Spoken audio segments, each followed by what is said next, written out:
Welcome back to another video, you guys. Bryan Felix here, bringing you guys another lit-ass video, another legendary video.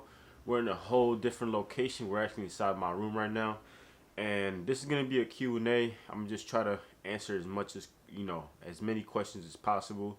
Not that I got asked a lot, but you know what I'm saying, I got asked a little bit, like 10 questions, but we're gonna go ahead and answer them here in this video.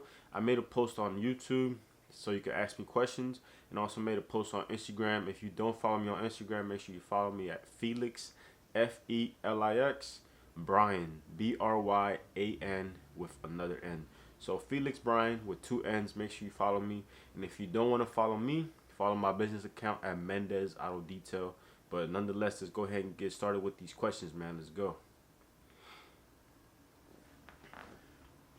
So I'm not gonna lie, I feel a little weird right now because I'm inside my room and I'm recording myself. But yeah, so I'm gonna read some questions you guys asked on YouTube, and I'm gonna try to go in order. So the first question I got is, what's your favorite brand, type of dream car?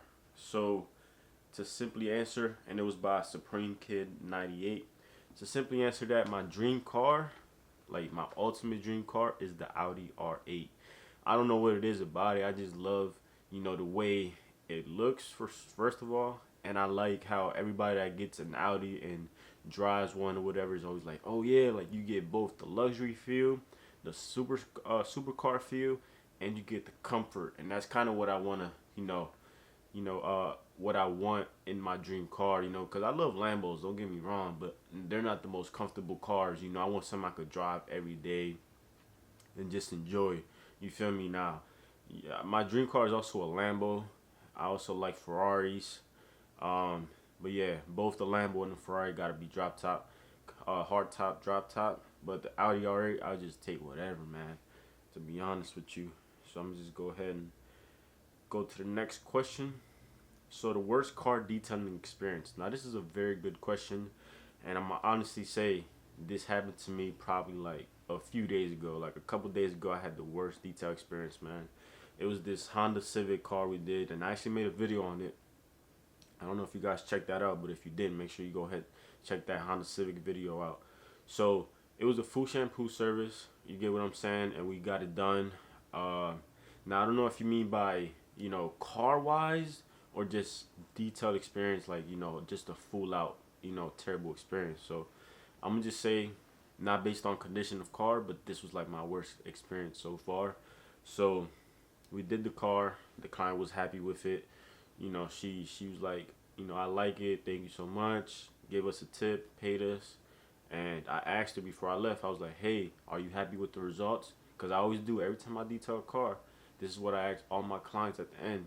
Are you happy with the results? Are you happy with the results? Are we good? Basically, are we good? Are we good to go? And she was like, yeah, I love it. Like, it looks amazing. It looks so good.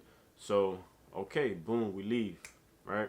I'm thinking, I completely forget about that client because it's on to the next one now. So I get a call or a text the next day, and she comes to me complaining. She's like, oh, you forgot this. You didn't do this. My wheels are dirty. You didn't do this. You didn't do that. And she's like, I want my money back. And I'm just like wow, like she started snapping on me, you guys. Like, I don't even want to talk too much about it because that's business related, it's personal, so I don't want to go too much into detail. But that was probably my worst car detail experience. It was just like the customer, the client itself, not so much the car.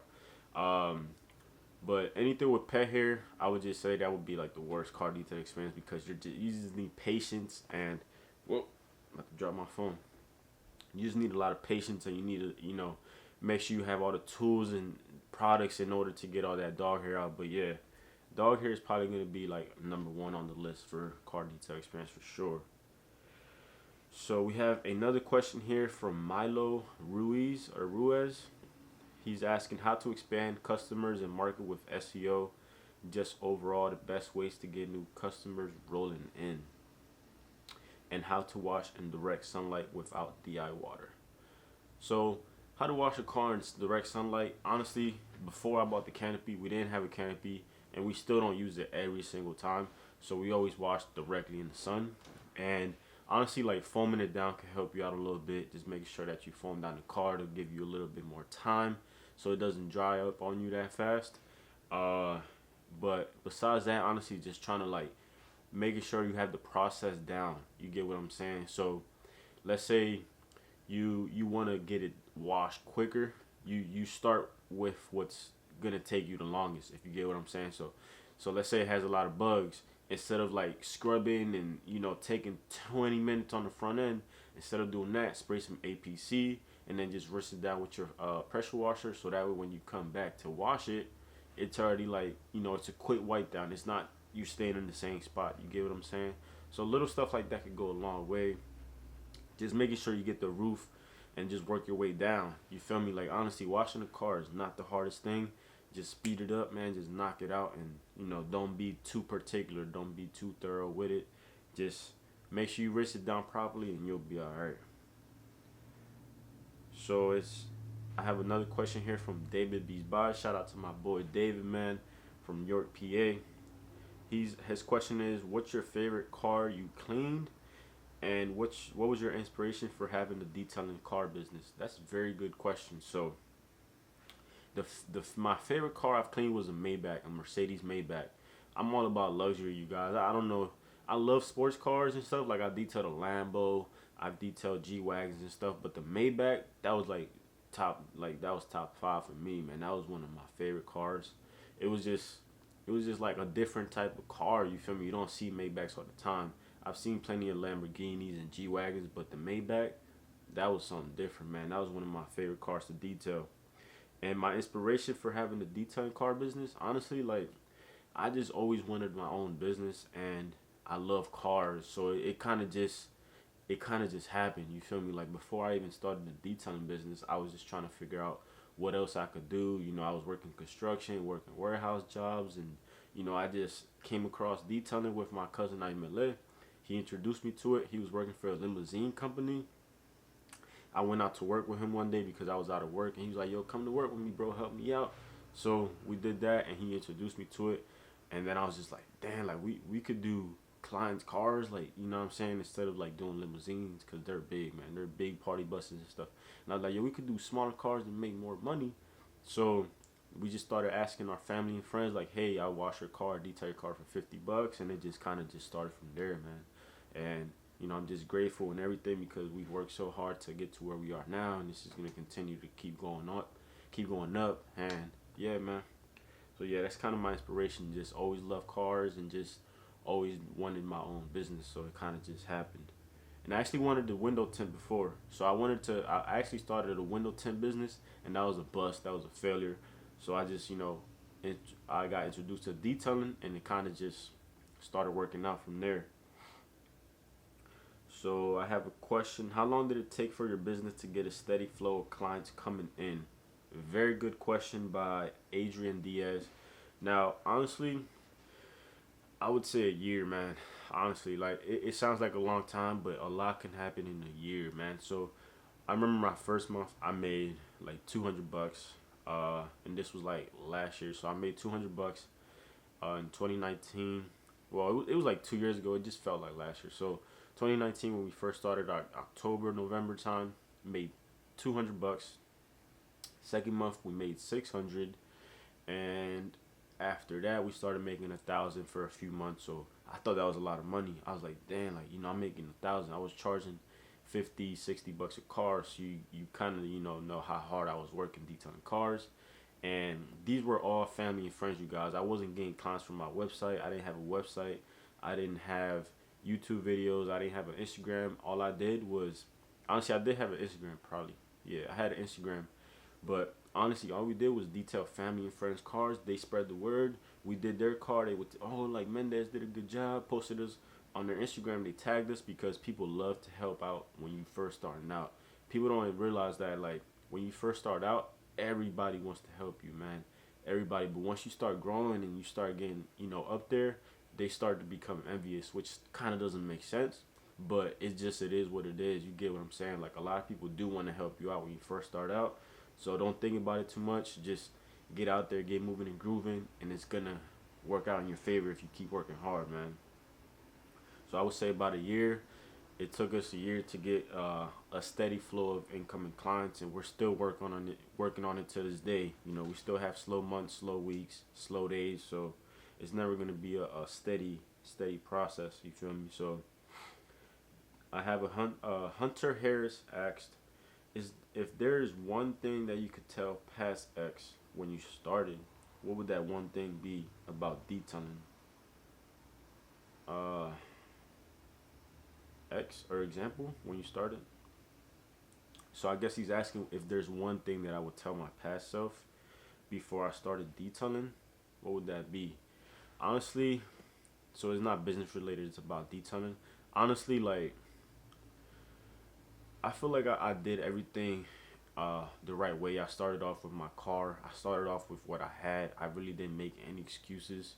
So I wouldn't change anything honestly. Like I feel like I did everything that I was supposed to. It was all I left it all in God's plans and God's hands, and it all worked out, man. So I wouldn't change too much about that. I mean, business related though, that's a whole different topic though. You feel me? So I think I have one more question here. So that was Hunter. So Daily Grind asks, what do you plan on doing when the winter time comes? So honestly, like you just gotta like bundle up, man. You see me in the hoodie now. It's raining and stuff out here, so I'm off today. It's actually Saturday when I'm filming this, but he asked what do I plan on doing when the winter time comes around. Now this is gonna be my third winter, so honestly the best investment that I have is the water heater, man. Like the bucket water heater, because that's the only thing that really just keeps you from like working efficiently is cold water. You don't want to wash the car with cold water. I promise you, I've had water turn to ice on me, and you could do a lot of damage when you freeze water on the car. You could scratch the car easily. So getting a water bucket heater was probably like the best investment, and it's helped a lot. Just wearing gloves and then wearing like the like winter gloves and then wearing some like rubber gloves over them, or however you want to do it, but just doubling up on everything, wearing two shirts instead of one. Maybe wearing a big hoodie because you don't want to be too hot. You're gonna be moving and grooving, so you're gonna put on a sweat. But yeah, I don't have any plans for the winter time. I feel like it is what it is. You just gotta push through it. I'm actually trying to think like, damn, should I move somewhere where it's always warm? You get what I'm saying? But that'll be probably like near down the line. But for now, the water bucket heater works just as well. And wearing hoodies and coats and gloves and double socks and just dressing appropriately because it does get cold out there. It really does. So that was all from YouTube questions. Now I asked on Instagram and I didn't get that many, but I'm gonna just read the only one that I got, and it wasn't even a question. It was someone just saying, "I just wanted to say congratulations on everything, especially your business." So appreciate you. Keep watching these videos, you guys. I'm gonna keep trying to crank them out for you guys. If you have any questions, link them down below. Anything like tools, products will all be linked down below. My entire van setup is linked down below, so make sure you check it out. Like I said, any more questions, any more video suggestions, any tips or advice on how I can make these videos better for you guys, make sure you comment down below. Let me know. But nonetheless, man, peace out, man. Hustle never settle, and I will catch you guys on the next one. Let's go.